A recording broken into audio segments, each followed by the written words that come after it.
Tarehe 15 mnyama atakuwa kwa Mkapa. Wajua Yanga wacheze dabi kuokoa mpira wetu. Wakati mwingine yanaweza yakafanyika makosa ambayo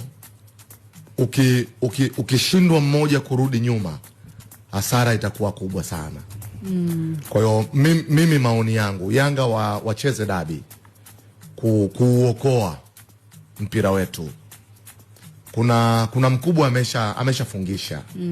Kwa sababu hii dabi isipochezwa, madhara yake ni makubwa sana na wote tutapata hasara. Kwa hiyo kama kuna mahali ambako busara kubwa Young Africans inapaswa kutumika kwenye kuuokoa mpira wetu, ni kucheza hii dabi ya Juni 15. Jana na leo. Jana na leo.